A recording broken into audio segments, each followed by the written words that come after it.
everyone, my name is Yashleen and today we'll study how to do comprehension or unseen passage. तो आपके exam में पहला जो आपका क्वेश्चन होगा सेक्शन ए में वो होगा कॉम्प्रीहेंशन या फिर जिसे आप कहते हैं unseen passage and it will be of 20 marks. तो आपके पैसेज के ऊपर लिखा होगा रीड द पैसेज केयरफुली, लेकिन आपने ऐसा नहीं करना, आप पहले पैसेज नहीं पढ़ेंगे।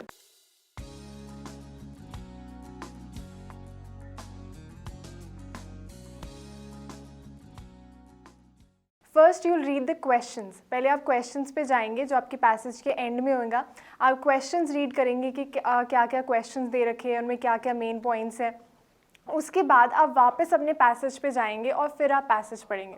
अब इससे क्या हो रहा है, अगर आप पहले पैसेज पढ़ोगे फिर क्वेश्चंस रीड करोगे, फिर आपको दोबारा पैसेज पढ़ना पड़ेगा आंसर्स ढूंढने के लिए, तो इससे आपका कितना ज़्यादा टाइम कंज्यूम हो रहा है। तो हम उस टाइम को ज़्यादा कंज्यूम ना होने देंगे, इसलिए हम क्या करेंगे, पहले हम क्वेश्चंस पढ़ेंगे, उसके बाद हम पैसेज में साइड बाय साइड जो है ना अपने आंसर्स मार्क करने शुरू कर देंगे। जो भी आपको क्वेश्चन में मेन वर्ड दिखाई दे रहा है, जैसे कि सेल्फ अवेयरनेस पे क्वेश्चन है, तो जहाँ पे भी आपको पैसेज में वर्ड दिखेगा ना सेल्फ अवेयरनेस, वहाँ से आप आंसर पेंसिल के साथ मार्क करना शुरू कर दोगे। ठीक है। आफ्टर दैट आपको उसमें आपके पैसेज के एंड में ना MCQs दे रखे होंगे और उसमें आपको 4 ऑप्शन दे रखे होंगे आंसर्स में। उन 4 में आपको कैसे आंसर फाइंड आउट करना है। जो भी आपको आंसर लग रहा है ना, जो भी ऑप्शन आपको लग रहा है कि बहुत इररेलेवेंट है, ये क्वेश्चन के साथ बिल्कुल मैच नहीं कर रहा, आप उसे स्किप करना शुरू कर दीजिएगा। एक स्किप होएगा, दूसरा स्किप होएगा, उसके बाद आपके पास जब बहुत कम ऑप्शन होंगे ना तो आपको ऑटोमेटिकली आंसर आपका मिल जाएगा। देन आपको नेक्स्ट दिया गया होगा answer the following questions briefly. उसमें आप अपने जो आंसर्स लिखेंगे वो बहुत शॉर्ट होएंगे, बहुत प्रिसाइज होएगा और टू द पॉइंट होएगा, कुछ एक्स्ट्रा लिखने की ज़रूरत नहीं है उसमें। So we'll take an example. तो आपकी कॉम्प्रीहेंशन में जैसे आपको पैसेज दिया गया होता है, तो वैसे ये पैसेज दिया गया, हम इसे रीड नहीं करेंगे अभी, पहले हम इसके क्वेश्चंस रीड करेंगे। MCQs में आपको क्वेश्चंस दिए गए होंगे। So the first question is We can make a life a meaningful one through, आपको 4 ऑप्शंस दिए गए हैं, friends, thoughts, actions, self introspection. अब आप एक चीज़ याद रखना कि आपका जो भी क्वेश्चन होगा ना, जैसे फर्स्ट क्वेश्चन है तो उसका जो आंसर है ना वो या तो आपके फर्स्ट पैराग्राफ में होगा या सेकंड पैराग्राफ में होंगे, वैसे ही उसी ऑर्डर में आपके सारे आंसर्स आपको मिल जाएंगे। So now will go back to the passage. Here's the first paragraph which says to make our life a meaningful one we need to mind our thoughts. तो यहाँ पे हमें पहले ही सेंटेंस में हमारा आंसर मिल चुका है। यहाँ पे हमें ऑप्शन भी दिया गया था thoughts. Will go back to the MCQs और यहाँ पे हमारा जो आंसर है थॉट्स, उसे हम टिक कर देंगे, उसे हम मार्क कर देंगे, ये हमारा फर्स्ट आंसर हो गया। अब नेक्स्ट जो क्वेश्चन है that says self awareness is the crux of our life and the same comes from heart, spirit, soul और गॉड। अब हम अपने फर्स्ट पैराग्राफ या सेकंड पैराग्राफ में दोबारा जाएंगे और देखेंगे कि वहाँ पे हमारा आंसर कहाँ पे है। सेकंड पैराग्राफ में आप देखेंगे कि आपका जो क्वेश्चन था ना उसमें क्या मेंशन था, सेल्फ अवेयरनेस। तो पहले तो हम वो वर्ड ढूंढेंगे अपने पूरे पैसेज में कि कहाँ पे सेल्फ अवेयरनेस है, उसके आसपास ही हमारा आंसर होएगा। तो यहाँ पे हमारी फोर्थ लाइन है self awareness and then the sentence says self awareness comes from the mind which means soul. तो यहाँ पे हमारा आंसर हमें मिल गया। ऐसे ही इसी ऑर्डर में आपके जो बाकी MCQs होंगे ना वो भी इसी ऑर्डर में होंगे।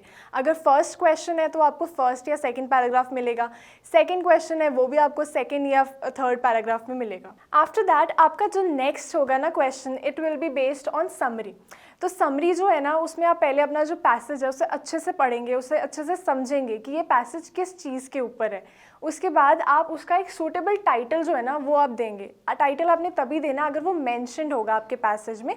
If it's written there that give a suitable title to the passage, only then you have to give the title. Title के बाद आपकी जो समरी होगी ना वो उस वर्ड लिमिट में ही आप लिखेंगे, आप वर्ड लिमिट को एक्सीड नहीं करेंगे। जो भी आपको वर्ड लिमिट दी गई है 85 to 90 वर्ड्स या जो भी वर्ड लिमिट है उसमें ही लिखेंगे। Then we have to write the summary in our own words. अब आप जो अपनी समरी लिखेंगे ना उसे आपने अपने वर्ड्स में लिखना है, एग्जैक्टली जो पैसेज में दिया गया है वो मेंशन नहीं करना है। And we have to cover all the main points of the passage. ये नहीं है कि आप अपनी समरी लिख रहे हो तो सिर्फ फर्स्ट पैराग्राफ ही उसमें सारा है या फिर सेकंड पैराग्राफ को आपने ज़्यादा लिख दिया है।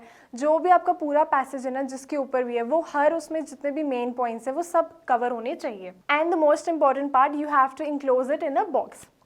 सो वील टेक एन एग्जाम्पल, जैसे कि ये आपकी समरी आपने लिखी है, कोई पैसेज दिया गया था, ट्रिब्यूट आई प्लेयर, हमने उसका टाइटल दिया, ऊपर पहले समरी लिखी और फिर हमने यहाँ पे अपना कंटेंट जो था वो समरी का लिख के इसे हमने इंक्लोज कर दिया एक बॉक्स में। सो ये एक एग्जाम्पल है, ऐसे ही आप अपनी समरी लिखेंगे।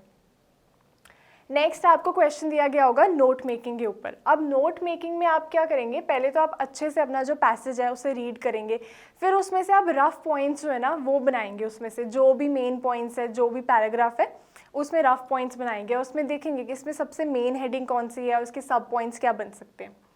Then you will decide the titles and subtitles. जो भी आप टाइटल लिखोगे, जो भी हेडिंग लिखोगे ना, वो बहुत शॉर्ट होनी चाहिए, कोई एक प्रॉपर सेंटेंस नहीं होना चाहिए। And you have to make a rough note of all the main points and you have to give them a logical sequence. Logical sequence का कहने का मतलब ये है कि आपने अगर फर्स्ट पैराग्राफ का जो मेन पॉइंट है वो फर्स्ट आपके जो नोट फर्स्ट हेडिंग होगी ना उसी में आना चाहिए, वैसे ही आपका जो सेकंड पैराग्राफ है उसकी हेडिंग के नीचे सेकंड पैराग्राफ के पॉइंट्स आने चाहिए। And you have to use abbreviations. अब आपको नोट मेकिंग में एब्रीविएशंस भी यूज़ करनी है। एब्रीविएशंस होते हैं एक मेन वर्ड का एक शॉर्ट मेन वर्ड को आप एक शॉर्ट वर्ड में लिखोगे, जैसे कि A/C it is the full form of account, CAPT dot it is the full form of captain, और आप नीचे मेंशन करोगे नोट मेकिंग में कि आपने कौन सी एब्रीविएशंस यूज़ किया और उनके जो फुल फॉर्म्स है वो क्या है। और इसका फॉर्मेट बहुत ज़्यादा सिंपल है नोट मेकिंग का। पहले आपने टाइटल दिया, उसके बाद आपने फर्स्ट पैराग्राफ जिस चीज़ के ऊपर बेस्ड है उसकी हेडिंग दी, फिर आपने सब पॉइंट्स दिए। अब सब पॉइंट्स में आप ये चीज़ याद रखोगे कि अगर आपने यहाँ पे नंबर्स यूज़ किए हैं ना 1.1, 1.2, तो वही आप नेक्स्ट में यूज़ करोगे। ये नहीं है कि यहाँ पर आप नंबर्स यूज़ करें, यहाँ पर आप ABCD लिखना शुरू कर दीजिए। और अगर सब पॉइंट्स के भी आगे आपको सब पॉइंट और ज़्यादा पॉइंट्स दिख रहे हैं तो वहाँ पे आप कोई और चीज़ यूज़ कर सकते हो, जैसे कि यहाँ पे 2.3 था तो यहाँ पे हमने A और B लिखना शुरू कर दिया। So we'll take an example. यहाँ पे एग्जाम्पल में सबसे पहले हमने हेडिंग दी इम्पॉर्टेंस ऑफ हॉलीडेज़, फिर आपका जो उसमें फर्स्ट पैराग्राफ दिया गया होगा उसकी मेन जो हेडिंग है वो बन रही होगी नीड फॉर हॉलीडेज़, उसका सब पॉइंट दिया हमने 1.1 रिलैक्सिंग पर्पसेस। ऐसे ही हमने बाकी अपने जो हमारी हेडिंग्स थे वो सब लिखी और एंड में हमने अब्रीविएशंस लिखी। जो भी हमने शॉर्ट फॉर्म यूज़ किया, जैसे कि यहाँ पे हमने ED डॉट लिखा तो वो एजुकेशनल का फुल फॉर्म था।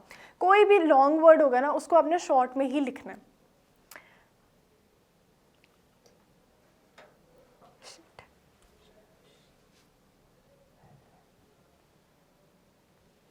So this is how you attempt the comprehension passage. The more you practice, the more you learn about it, like how to attempt it.